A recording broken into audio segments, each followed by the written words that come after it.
Приветствую вас на канале Техревизор. На этот раз я подготовил рейтинг мониторов от производителя Acer, который занял уверенный средний сегмент на нашем рынке. Хотя, как посмотреть, у бренда, конечно, есть и премиальные модели, но у нас Acer рассматривают как что-то бюджетное, доступное. Не выше среднего класса в общем. Поэтому глянем, что же такого нам могут предложить китайцы в этом сегменте. Но и про дорогой класс я не забыл. Уделил ему немного внимания. Поэтому, если вы ярый фанат Acer, который перепробовал не один девайс, полностью доверяет бренду и желает взять лучшее, смотрите до конца. Про остальную часть видео не забывайте, в этом рейтинге можно подобрать монитор под любые задачи, потребности и бюджет. В общем, ставьте лайк, подписывайтесь на канал, жмите на колокольчик, а я начинаю. Начнем с самой простой и доступной модели Acer K243YB-MIX.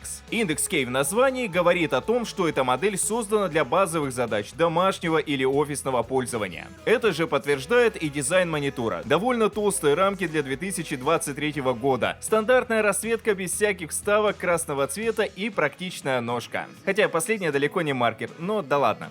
Ну и не такая уж она практичная. Регулировок никаких нет, только угол наклона. Но если для вас это прям сильно важно, на задней панели предусмотрели крепление VESA 100 на 100 мм, поэтому можно смело вешать на кронштейн, хоть и вряд ли кто-то будет так сильно заморачиваться с офисным вариантом. Тем не менее, это 24 дюйма и Full HD разрешение. Добавить нечего, отличный базовый конфиг без излишеств. Частота обновления тоже стандартная, 75 Гц при подключении по HDMI. Есть еще второй выход VGA, но это уже на крайняк. В комплекте сразу идет один HDMI, поэтому этот VGA вам и не понадобится. Но что самое главное, под дисплеем стоит IPS-матрица. Да, не какая-нибудь кошерная, но глубиной цвета в 8 бит. Но вообще-то для такого ценника я ожидал увидеть дешманскую VA. А дешманская VA — это отвал глаз при долгой работе за монитором.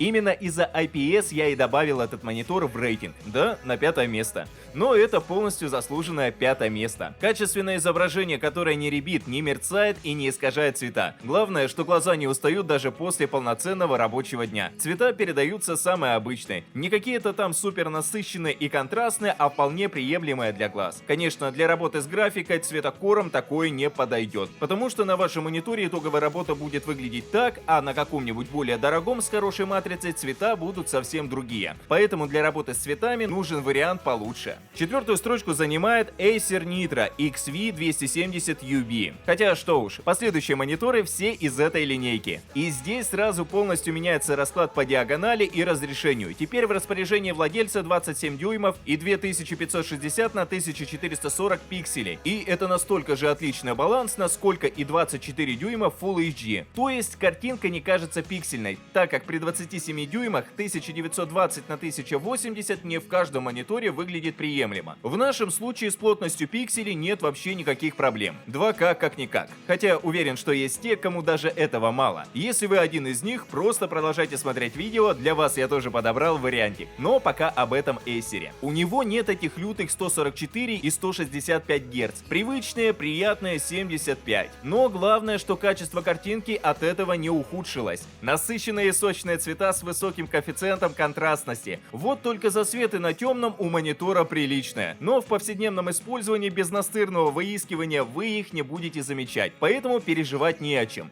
В общем, IPS-матрица со всеми своими прелестями и непрелестями. Тем не менее, можно кое-как улучшить изображение с помощью HDR. Есть еще и фликер-фри с фрисинком, но только ими не удивишь в этом сегменте цен. А вот HDR и правда попытался добавить красок. Вот если бы предельная яркость у монитора была хотя бы 400 кандел, HDR бы реально удивил. В нашем же случае просто приятный апгрейд. Набор разъемов стандартный для этого ценового сегмента. Пара HDMI и DisplayPort. Никакого VGA. Правда, и без дополнительного USB концентратора. Но это уж совсем. Из более приятного — многофункциональная подставка. Можно и крутить, и наклонять, и поднимать, что тоже только плюс. А сам по себе монитор не выглядит как что-то грубо игровое. Сдержанный, строгий дизайн, который и для офисных, и для игровых задач хорошо подойдет. Но линейка Nitro скорее про игры. На 3-й ступеньке стоит Acer Nitro VG271UPB. Он не похвастает такой функциональной подставкой, подставкой, но его главное преимущество зарыто немного в другом. Тут у нас 2К разрешение на 27 дюймов, что опять же как бы компромисс для такой диагонали. И не сильно прожорливый 4К и не пиксельный Full HD. Но вот уже частота обновления вообще не компромиссная. Можно выжать 144 Гц.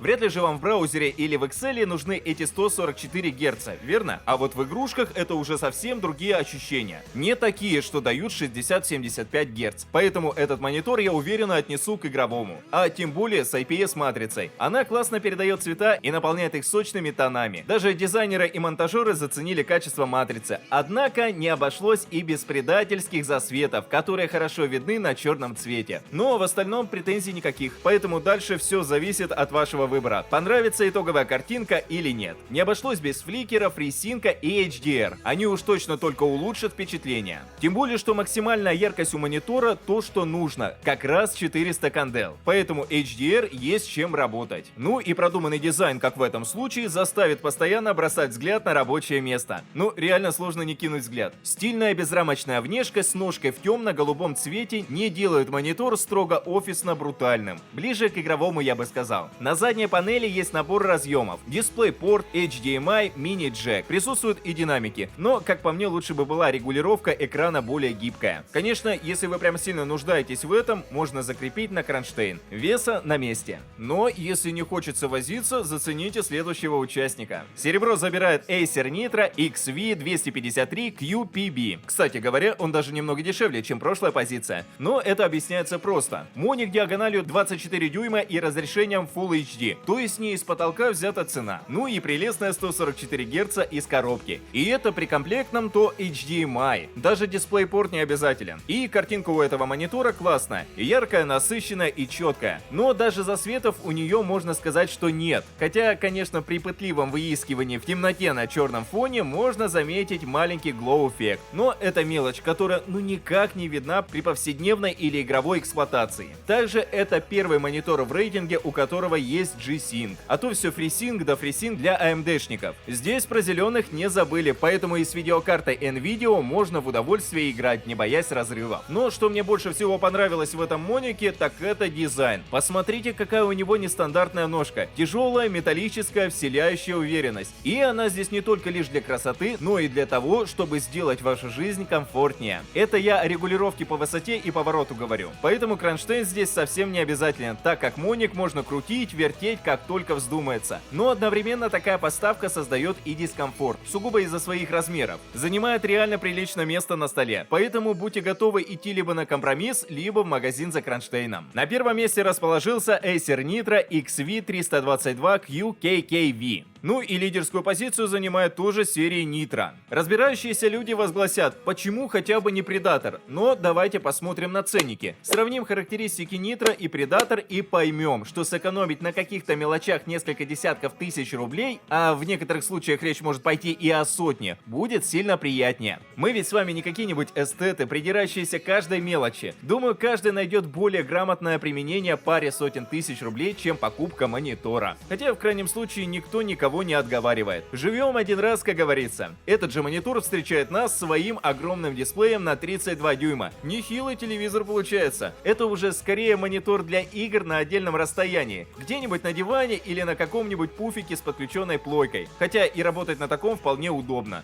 Можно открыть много окон и раскидать программы по всему рабочему пространству, а не ютиться на маленьком экранчике на 24 дюйма. Но главное, как по мне, за что этот монитор можно рассмотреть в покупке, это 4К и 144 Гц. Именно такой тандем у многих брендов стоит космических денег. Acer же предлагают более доступный вариант. При этом есть приличный набор разъемов, который включает DisplayPort, пару HDMI и даже Thunderbolt. Поэтому можно подключить реально все, что нужно. И для гейминга, и для работы. Картинка при этом получается нереальной. Только масштаб 32 дюймов чего стоит. А уж красок, контрастности и сочности добавит любая IPS-матрица. Засветов тоже добавят немного, но это не Predator за 200к. поэтому спасибо за просто качественное, приятное для глаз изображение. Ну и финалит все это дело продуманная подставка. Она много места не просит. Выглядит аккуратнее, да и в целом компактнее на столе располагается. При этом есть возможность отрегулировать ее по высоте. В общем, с этим монитором уж точно можно отрываться по полной. Для этого Acer предусмотрели все, что может понадобиться. На этом мой рейтинг подошел к концу. Подписывайтесь на канал, ставьте большие пальцы вверх, а также не забывайте включить уведомления, чтобы первыми узнавать о новых рейтингах и обзорах техники. А с вами была команда канала Техревизор.